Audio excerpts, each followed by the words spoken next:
¿qué ángel Dios le dijo que se sentara en su trono?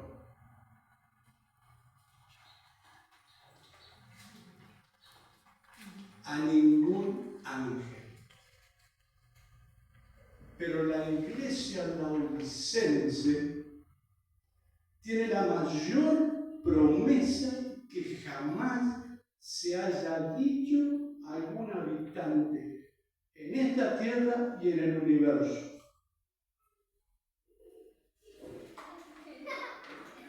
Apocalipsis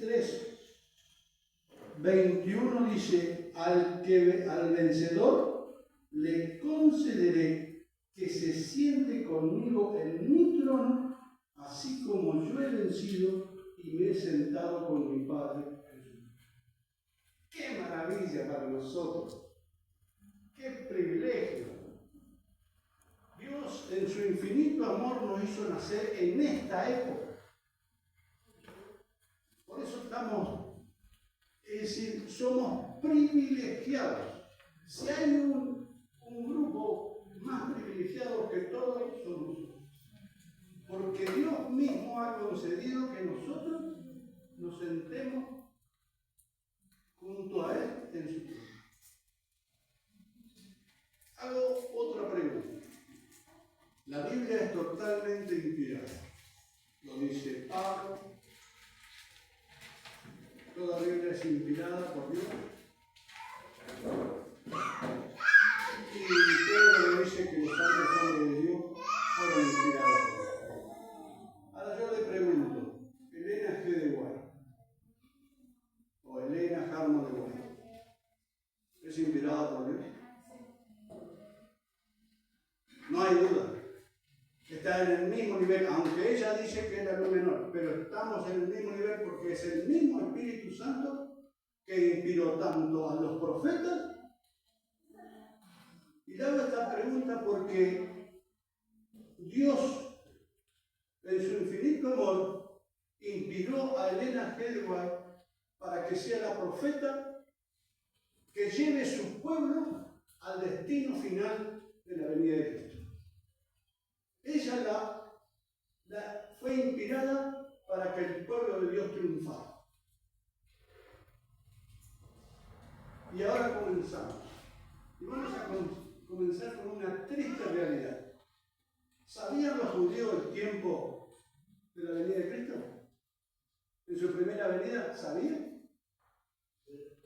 Hay un texto que no está puesto ahí, dice que cuando nació Jesús, magos de Oriente, que podríamos decir paganos, estudiaban las estrellas y llegaron a Jerusalén en el tiempo de Herodes y fueron y le preguntaron que dónde estaba el rey de los judíos. Herodes se turbó y la escritura dice que también Jerusalén se turbó. Porque se corrió la bolilla de que magos de Oriente, filósofos, no sé qué, estudiantes, no sé, solamente dicen magos, es decir, habrá sido algo sorprendente. Venían a ver al rey de los judíos. Consultó a los sacerdotes y también consultó a los maestros de la ley. Y le dijeron, sí, que iban a ser en Belén, que iban a ser en Belén. Y ahora dice, y pregunto eso, dice, porque no hará nada Jehová el Señor sin que revele su secreto a sus siervos. Dios no va a hacer nada sin que revele su secreto a sus siervos. Por lo tanto, el pueblo de Israel sabía el tiempo que Jesús iba a venir. Sabía exactamente el tiempo que iba a venir. Y sabía los acontecimientos finales que se le había dado a Israel. Daniel 9:24, escrito aproximadamente 538 años antes de Cristo, cuando Daniel estaba preocupado por a 2300 días y Dios, cuando empezó a orar, dice, fue dada la orden para que vinieran ahí y le dijeran: 70 semanas están determinadas sobre tu pueblo y sobre tu santa ciudad, para terminar la predicación y poner fin al pecado y expiar la iniquidad, y para traer la justicia perdurable, sellar la visión y la profecía, y ungir al santo de los 70 semanas. Nosotros la estudiamos como adventistas. Los judíos tendrían que haberla estudiado porque eso determinaba cuándo iba a venir el Mesías. Pasamos a la otra. Esto está mal.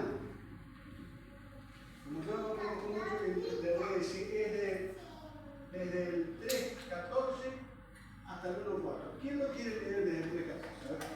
Ahora vamos a hacer trabajar a alguien. Vamos a trabajar porque a vos te están visitando, así que trabajar ahora.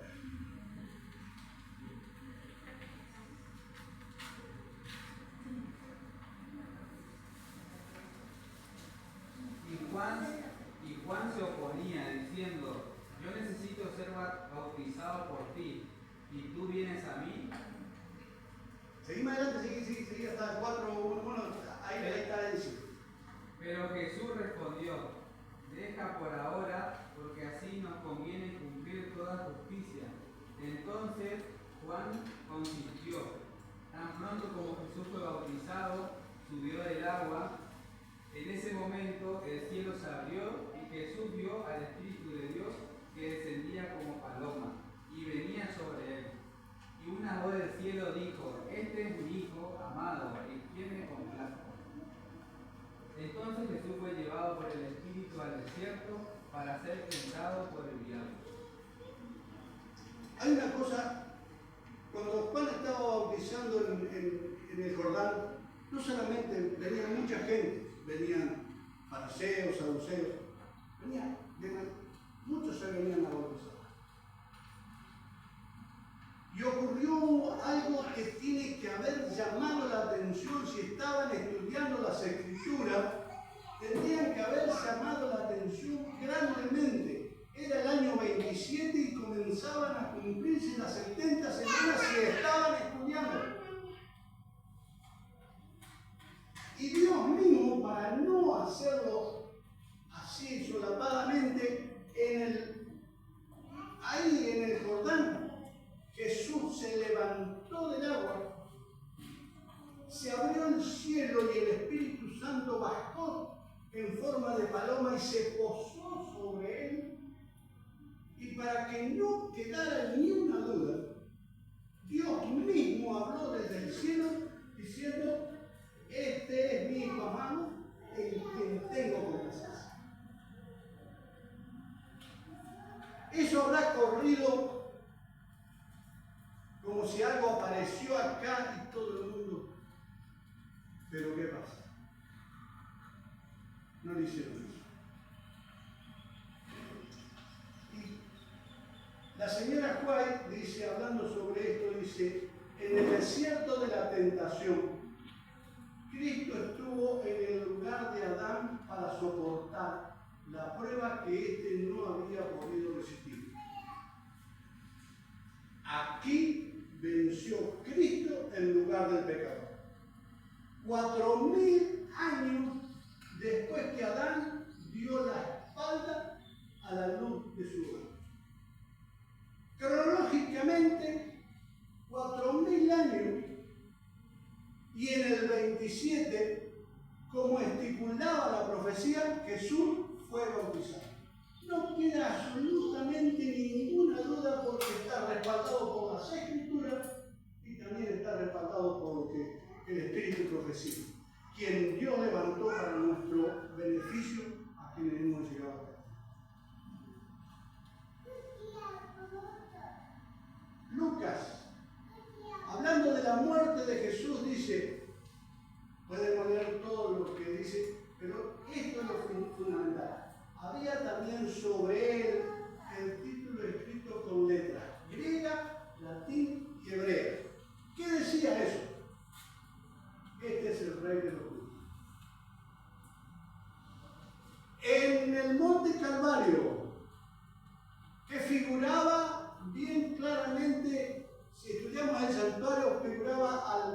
al lugar de las ofrendas, Cristo moría en beneficio del pecador.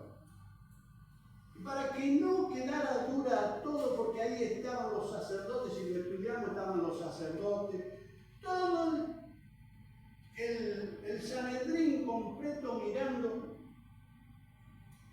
hasta quisieron hacer que sacaran esa chapa o ese letrero, lo querían sacar para que no mostrar. Y Pilato dice: lo que está escrito está escrito. Un pagano a un pueblo que fue elegido por Dios y que los sacerdotes no estuvieron en la altura de recibirlo, un pagano escribió esa palabra. Este es el rey de los judíos. En todos los idiomas, conocido en ese momento, para que nadie tuviera que decir algo. Y eso nos tiene que llamar a nosotros la atención. Dice: a mitad de la semana hará cesar el sacrificio, la ofrenda. Y en el año 31 después de Cristo, 3 años y medio de su bautismo, nuestro Señor Jesucristo, con el gran sacrificio ofrecido en el Calvario, terminó aquí el sistema de ofrenda que durante 4000 años, y lo vuelve a decir la señora White, 4000 años había prejuzgado al Cordero de Dios. El símbolo se encontró con la realidad y todos los sacrificios y las oblaciones del sistema ceremonial serían cesados. Dejemos de eruditos y de eruditos, estudiemos el conflicto de los siglos, y el conflicto de los siglos nos dice claramente cómo están las cosas. En el año 31 Jesús murió. Y en el año 34, si ustedes lo siguen leyendo en el mismo capítulo, dice que por el tema de los sacerdotes, Esteban, todos sabemos que Esteban fue apedreado y se comenzó a perseguir a los apóstoles, dando señal al fin de que Israel dejaba de ser el pueblo de Dios. Eso nos tiene que, a nosotros nos tiene que mostrarnos. A los suyos vino y los suyos no lo recibieron. ¿Saben por qué no lo recibieron? Es muy simple. Se corrían ciertas bolillas, nadie estudiaba las escrituras, pero sí todo lo que se decía. Y creían que íbamos a tener un Mesías que lo iba a echar a los romanos y que íbamos... No estudiaban las escrituras y los sorprendió. Eso es algo que nos amonesta a nosotros. Seguí la otra. Señales del tiempo del fin.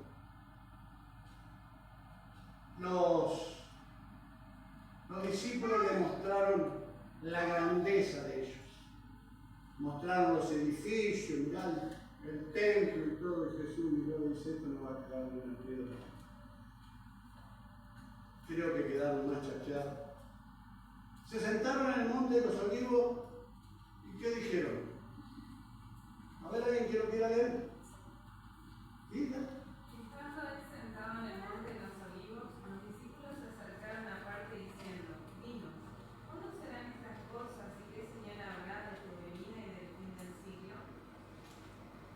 Los discípulos preguntaban lo que nos preguntamos nosotros. ¿Cuáles serán estas cosas y qué señales habrá de tu venida y del fin del siglo? ¿O no es así? No es la pregunta del millón, como se dice a veces en la televisión. Es la pregunta más importante, porque todos queremos ir al cielo. Todos queremos ese momento en que Cristo venga en las nubes y nos llame a cada uno por nuestro nombre.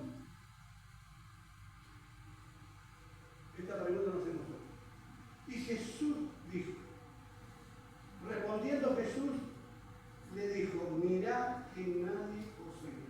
La primera palabra que le dice Jesús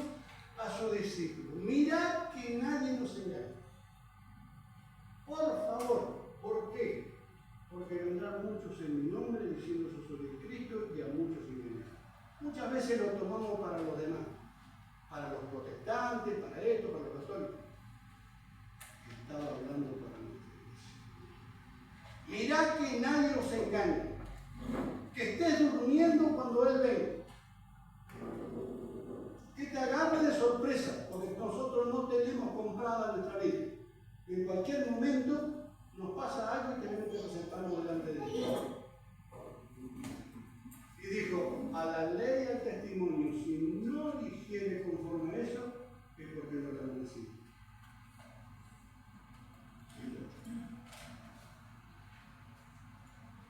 Y hay otra cosa que dice, bien hipócrita, bien profetizó de vosotros Isaías cuando dijo, este pueblo me honra, eso, y su corazón está lejos de mí.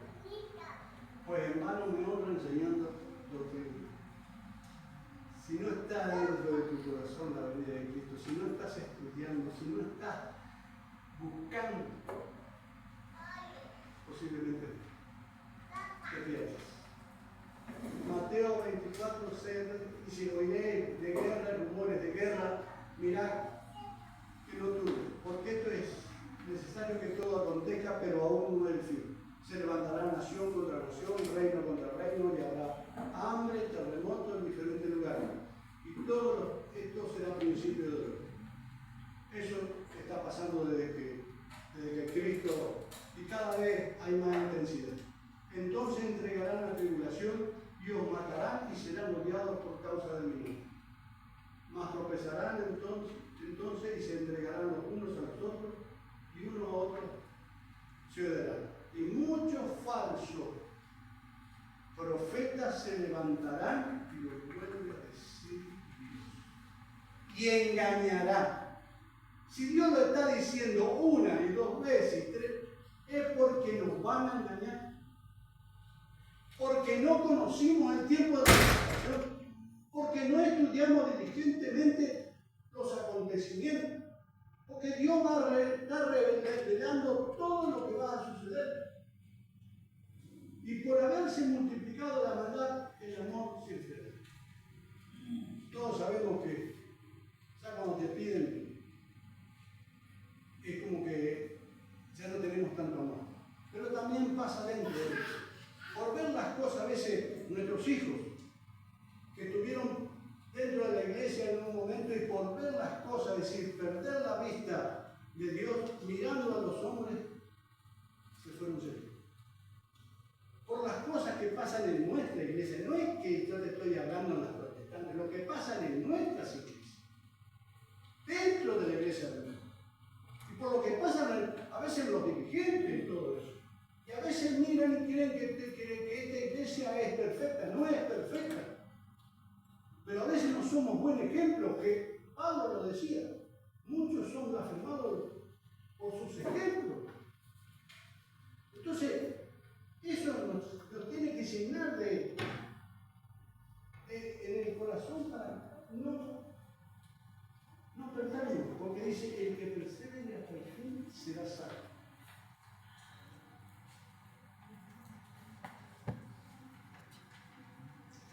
Aquí Jesús nos está mostrando las cosas que van a suceder, de las cuales muchas han sucedido, pero hay otras que nos preocupan. El cambio climático no te lo voy a decir, sabe lo que está pasando en Argentina, sabe lo que está pasando en el mundo, sabe lo que sucede. Lo que se habla de la condición social, Pablo hace una radiografía. ¿Qué dice? Habrá hombre amador de sí mismo, avaro, vanaglorioso, soberbio, blasfemo, desobediente a los padres, ingratos, impíos, sin afecto natural, implacables, calumniadores, sin temperanza, crueles, enemigos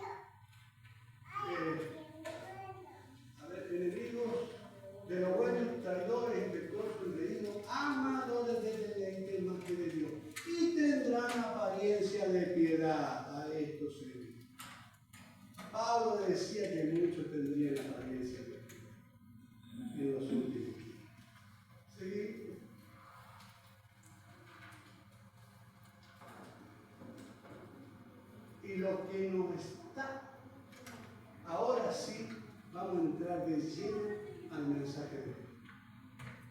Todo esto lo hemos visto.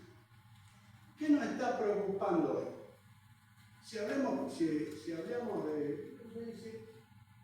lo que nos gusta estudiar, por ejemplo, el nuevo orden mundial, sabemos que China viene avanzando y Estados Unidos viene declinando. Pero en este momento está un balance y el que va a dirimir todo esto es el Vaticano. Esto es a nivel mundial. Lo último que hizo Estados Unidos con el estrecho de Hormuz no era para afectar a los iraneses, sino para que el petróleo no llegara a China, para que China llegara a China. Y acá dice, Apocalipsis dice claramente, engaña a los moradores de la tierra con señales que se le ha permitido hacer en presencia de la bestia, mandando a los moradores de la tierra que hagan la imagen de la bestia y de la bestia que tenía la herida de espada y vivió. Y se le permitió infundir aliento a la imagen de la bestia para que la imagen hablara e hiciese matar a todos los moradores. Esto lo sabemos de memoria. Como adventistas sabemos que cuando en Estados Unidos los políticos, los congresales, no sé cómo es el tema, o el Congreso, sea infundido o presione, tanto los protestantes presiones para que la ley de separación entre la Iglesia y el Estado se rompa y dejen libre para que la Iglesia y el Estado, la Iglesia y el Estado se unan. La señora Pay dice que la unión de la Iglesia y el Estado formó lo que se llamaba el papado. Y se le quema eso. Va a dar un día y los que no la adoran van a ser. Bueno, y acá le voy a decir, la señora Juárez fue inspirada por Dios y entre todos sus libros hay un solo libro que ella misma dice, que yo después lo pongo, que ama más que el oro y la plata. Que ella misma vio que la presencia de los ángeles cuando escribía el manuscrito del conflicto de los siglos. El único libro que ella escribió, disculpe que me adelanté, pero para que ustedes vean que la señora Juárez le fue mostrado lo que está sucediendo hoy en Estados Unidos. Mientras su pueblo duerme, el papado sigue avanzando a pasos agigantados. El papado no para. Las ganas, miren lo que dice. ¿Alguno que tenga buena lectura o quiere leer? Sí, dale. En el movimiento que se realizan actualmente en los Estados Unidos de Norteamérica para asegurar el apoyo del Estado de las instituciones y prácticas de la Iglesia. Los protestantes están siguiendo las huellas de los papistas. Más aún, están abriendo la puerta para que el papado recobre en América protestante la supremacía que perdió en el viejo mundo y lo que da más significado en esta tendencia es que el objeto principal que se tiene en vista es imponer la observancia del domingo, institución que vio la luz en Roma y que el papado proclama como signo de su conformidad con las costumbres mundanas, la mayor veneración por las tradiciones humanas que por los mandamientos de Dios, el que está penetrando en las iglesias protestantes y induciéndolas a hacer la misma obra de exaltación del domingo que el papado hizo antes que ellas. Todo lo que está pasando hoy en estos momentos en el mundo, llámese, a mí me gusta estudiar esas cosas. De golpe y porrazo, Francisco nombró prácticamente 100 cardenales. Creo que son 140 los que entran en el cónclave, en la capilla Sistina. Con un solo mensaje dado por Francisco, porque Francisco sabía que se iba. El mensaje era que Un cardenal norteamericano que es del mismo partido político que Trump, que estuvo en los Estados Unidos cuando Trump fue electo para presidente. Todos ustedes estudian, van a estudiar la nueva derecha y todo eso, que son movimientos católicos que presionan para que ¿cómo te puedo decir? Para que ellos voten. Los protestantes no votan, es decir, la mayoría vota si quiere, no es obligatorio. Pero dentro de las iglesias católicas obligan a la gente a que vayan votando porque quieren tener supremacía, quieren manejar. Lo que la señora White vio fue, así como Pablo vio todo lo que estaba Juan vio todo lo que estaba sucediendo en el mundo y que iba a suceder, la señora White vio lo que estaba sucediendo en Estados Unidos. El movimiento que está siguiendo es: el papado quiere volver a recobrar el poder que tuvo en la Edad Media. Y lo está mirando a Estados Unidos, ¿para qué? Para cumplir sus objetivos. Cuando los Estados Unidos se unan con el papado formando la imagen de la bestia, el papado va a volver a tomar el control y va a imponer el dominio. Si ustedes abren un poquito las redes, va a ver que en Estados Unidos hay una creciente idea de imponer un día de descanso, principalmente por la familia, para recuperar. Y segundo, el presidente Trump, que ya ha hablado y se ha organizado con el papado, quiso volver a la iglesia, a la Biblia, y que se estudia. Se abrió el camino para que todos los pastores de las iglesias estén en la parte del gobierno. Todo se está orquestando, todo se está guiando. La señora White vio claramente lo que está pasando hoy en el Estados Unidos. Estados Unidos va a llegar, aunque digan o no digan, va a llegar a hacer lo que la Biblia dice. Va a formar la imagen de la bestia. Y el papado por fin va a llegar a lograr la supremacía que tuvo y las consecuencias que vamos a vivir en lo que pasó en la Edad Media. Pero vosotros, hermanos, no están en tinieblas para que aquel día os sorprenda. Lo dice Pablo. Y vuelvo a recalcar otra cosa. Porque no hará nada que Jehová, el Señor, sin que revele su secreto. En Éxodo capítulo 20, versículo 11 dice: porque en 6 días hizo el Señor los cielos, la tierra, el mar y todas las cosas que en ellos hay. Y reposó el 7º día, por lo tanto, lo bendijo y lo santificó. Cuando estudiábamos la profecía vamos a suponerla, de los 1300 días, los 1260, 1290, 1335, siempre usábamos día por año de edad. Ezequiel. Pedro, inspirado por Dios, dice: amado, oh amado, no ignoréis que para el Señor un día es como 1000 años y 1000 años es como un día.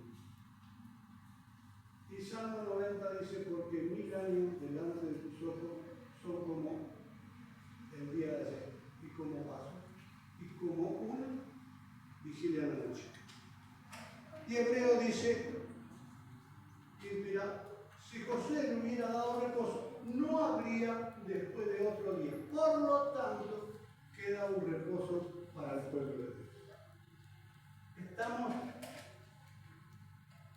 No hay un 7º día.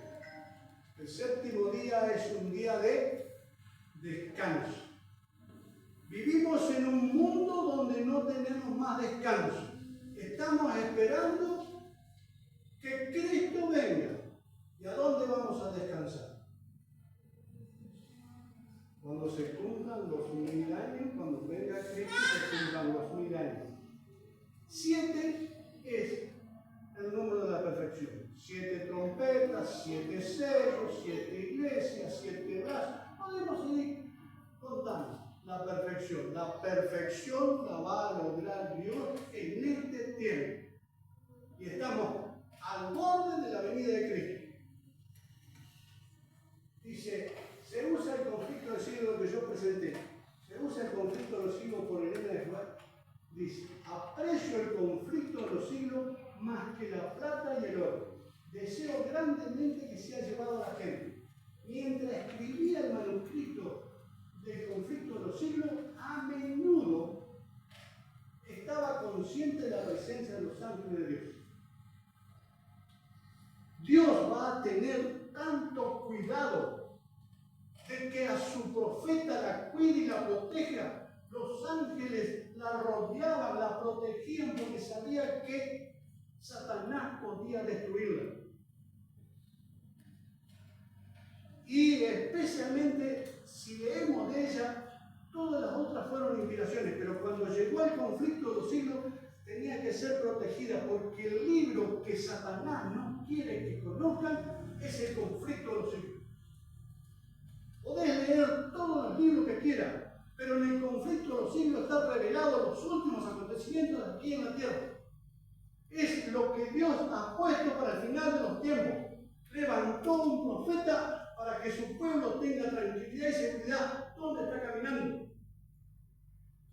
Estamos mirando un pastor, otro pastor, pero no sabemos del conflicto de los siglos. Por favor, hermano. El hermano decía, los otros días no se habla más del santuario. En el conflicto de los siglos se habla perfectamente del santuario y de la obra mediadora de Cristo. Yo lo único que estoy haciendo en este momento es que realcemos el conflicto de los siglos y lo estudiemos.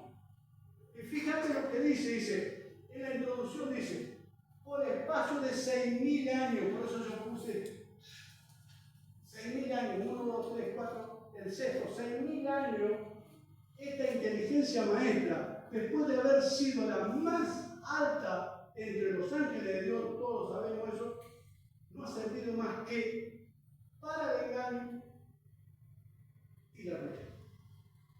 Y lo dice 6000 años. Por eso rescato y quiero que se conecten 4000 años. En el año 27 Jesús vino. Cada uno tomará su propia decisión. En el capítulo 33, Ardiles del gran enemigo, dice: la gran controversia entre Cristo y Satanás, sostenida desde hace cerca de 6000 años, está por terminar. Satanás redobla sus esfuerzos para hacer fracasar la obra de Cristo en beneficio de los hombres y para sujetar las almas en su lazo. Su objeto consiste en tener sumido al pueblo en tiniebla e impenitencia hasta que termine la obra mediadora del Salvador y no haya más sacrificio público. Más claro, echarle. Por eso hay problemas. Nos refugiamos a veces y decimos, tengo problemas. Sí, porque Satanás ha redoblado porque le queda muy poco tiempo. Dice que que anda como león. No es que es un león Satanás. Como león, rugiente, buscando a quien devorar. ¿Por qué? Porque le queda muy poco tiempo. ¿Y qué hace? Para que el pueblo esté dormido, para que no estudie, para que no lea principalmente el conflicto de los siglos, para que no vea el plan que tiene determinado. Durante 6000 años la obra de rebelión de Satanás hizo temblar la tierra. Él convirtió el mundo en un desierto, destruyó las ciudades, los prisioneros nunca los soltaba para que no volvieran a casa. Durante 6000 años, sus prisiones, la tumba, ha recibido el pueblo de Dios. Y no había tenido cautivo para siempre. Si Cristo no hubiese roto las cadenas y liberado a 6000 años, repite, una señora que murió en 1915, que vivió prácticamente en 1800 está hablando de 6.000 años. Es una revelación de Dios para su pueblo, para este tiempo. Capítulo 43, el glorioso final. La obra de destrucción de Satanás ha terminado. Fíjense lo que dice, ha terminado. Para siempre. Durante 6.000 años obró a su gusto, llenando la tierra de dolor, causando pena a todo el universo. Toda la creación gimió y sufrió en angustia.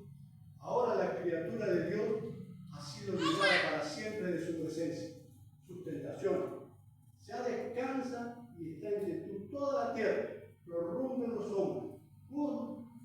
Justo en cántico, Isaías 14:7, un grito de adoración y triunfo sube entre todo el universo real y se oye como si fuera un estruendo de gran multitud y como si fuera un estruendo de muchas aguas, como si fuera el estruendo del poderoso trueno que decía aleluya, porque reina el Señor Dios Todopoderoso. Ha terminado, dice. Por lo tanto, los 6.000 años están por cumplirse. Que no nos vengan a decir que estamos lejos. ¿Cómo es que dice la señora Juan? El Evangelio se va a desparramar tan rápido como se desparrama el fuego en el rastro. Rápidamente. Y el 24 dice, será predicado, ese Mateo 24. Este Evangelio del Reino en todo el mundo para testimonio de las naciones y entonces el fin. Pasaron. Hablando de esto, la señora Juárez dice, capaz que los aburrí por tanta lectura, no siendo un buen lector. Se dice de Babilonia, con referencia al tiempo en que se está presentando esta profecía. Sus pecados han llegado al cielo y Dios se ha acordado su nombre. Ha llegado la medida de su culpa y la ruina está por caer sobre ellos. Pero Dios tiene un pueblo en Babilonia. Y antes que los juicios del cielo los visiten, estos fieles deben ser llamados para que salgan de las ciudades y que no tengan parte en su pecado, ni en sus plagas.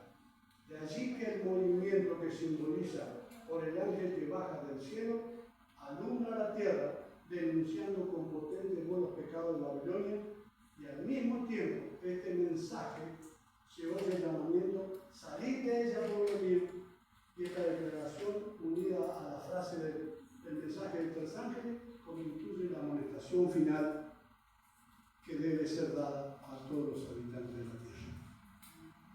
Hermano, capaz que lo haya aburrido, le pido disculpas, pero hay una cosa importantísima. Dios dijo y lo prometió, y la señora Juárez lo dice, el derramamiento del Espíritu Santo en los postreros días va a ser mucho más grande que lo que fue en el Pentecostés. Lo que estemos decididos a proclamar el mensaje, sea como sea, redes sociales, usen ese aparatito que sirve para conversar y hablar y mandar un mensaje para llevar el mensaje a todo el mundo. El tema es que todo el mundo tiene que escuchar y tiene que ser alumbrada la tierra. Y entonces va a venir el fin.